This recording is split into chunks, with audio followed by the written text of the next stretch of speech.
Tournament is a first-person arena shooter video game developed by Epic Games and Digital Extremes, the second installment in the Unreal series. It was first published by GT Interactive in 1999 for Windows, and later released on the PlayStation 2 and Dreamcast by Infogrames in 2000 and 2001, respectively. Players compete in a series of matches of various types with the general aim of out-killing opponents. The PC and Dreamcast versions support multiplayer online or over a local area network. Free expansion packs were released, some of which were bundled with a 2000 re-release, Unreal Tournament Game of the Year Edition.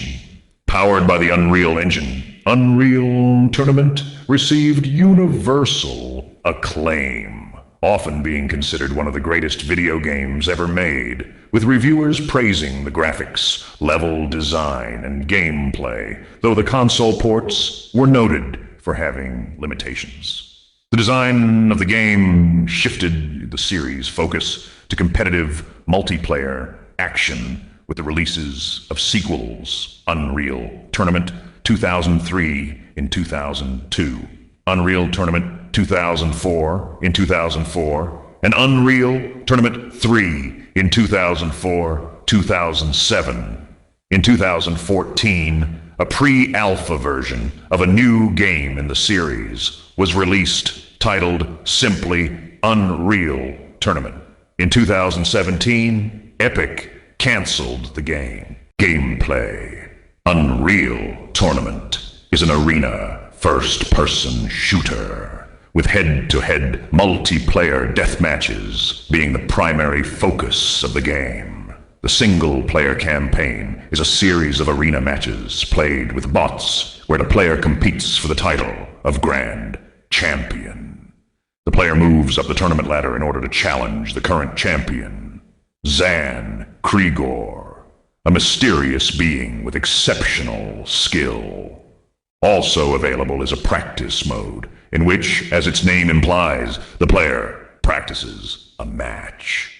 Match settings, such as score and time limits, can be customized.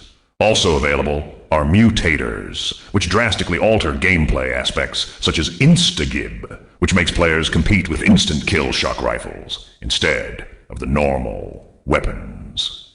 Weapons include the Enforcer, the Rocket Launcher, and the Ripper, which fires ricocheting blades. Each weapon has two firing modes, which have different effects. For example, Rippers can also fire non-ricocheting blades that explode on impact.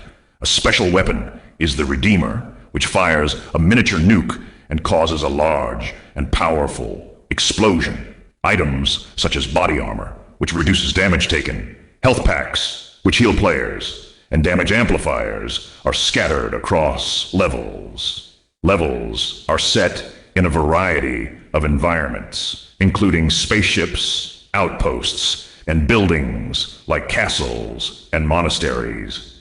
Many contain features such as elevators, lifts, and teleporters, and obstacles such as water and lava.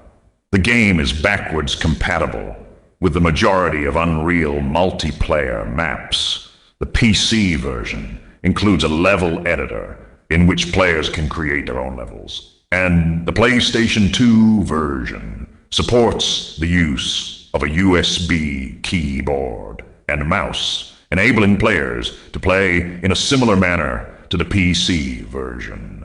For team matches, bots are used to fill the roles of the player's teammates.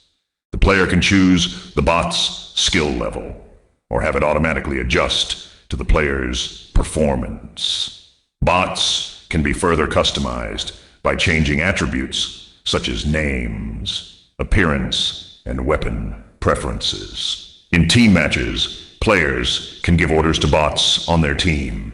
The PC version supports multiplayer mode over the internet or a local area network. The original Unreal was mainly a single-player game. Game types. Assault.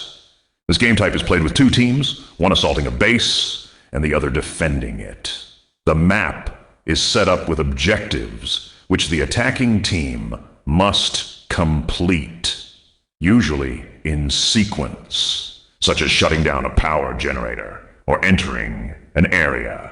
The team who first attacks then defends and attempts to defend for the entire time they attacked. If they accomplish this, they win.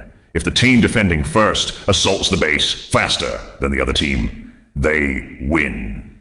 If both teams defend for the maximum amount of time, the match is a tie.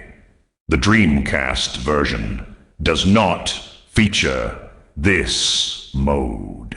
Capture the flag.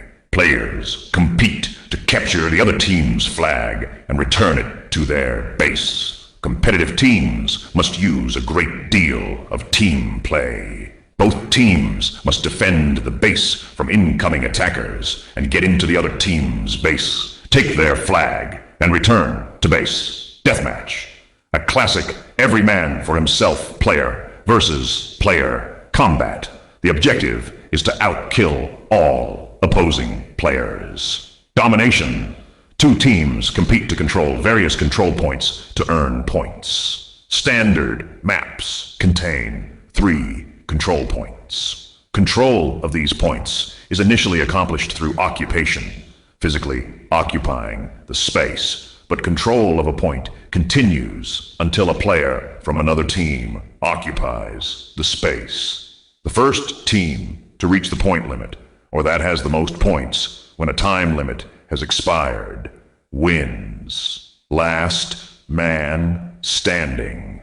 Similar to deathmatch, the player's objective is to remain alive longer than their opponents, putting an emphasis on number of deaths rather than kills. Players start with all weapons, except the Redeemer, fully loaded, and have a set number of lives. Power-ups, including health and ammunition packs, are unavailable.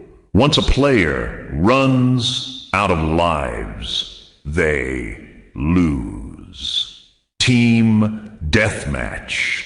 Up to 4 teams compete to outkill the opposing teams.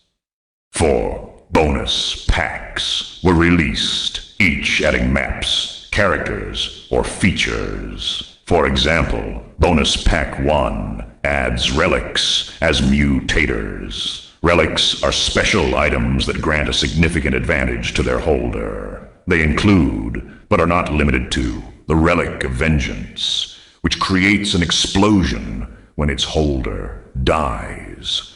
The Relic of Regeneration, which regenerates the health of the holder. And the Relic of Redemption, which makes its holder respawn elsewhere with full health and weapons intact when they would normally die. Bonus Pack 4 adds a new version of Zan Krigor. Plot. During the Human Scourge War, the New Earth government was formed. Mining was the primary method of financing the war, but was unpopular with the working class, who grew weary of the working conditions and the war. The humans were losing the war, and riots broke out. The Terran system was surrounded by Scourge forces, but a government team destroyed their mothership, and the Scourge withdrew. Afterward, revolts and violence among the mining colonies were on the increase, and efforts to deal with them were unsuccessful. The government then came up with the idea of giving the violence an outlet instead. Consensual murder was legalized in the year 2291, enabling people to fight to the death under organized conditions. The Leandri Mining Corporation worked with the government and organized leagues and public exhibitions. Soon, These matches became more profitable than mining, and Leandri formed a professional league to compete in a grand tournament, the most popular event in the sport. The game takes place in 2341, 50 years after the fights were first legalized.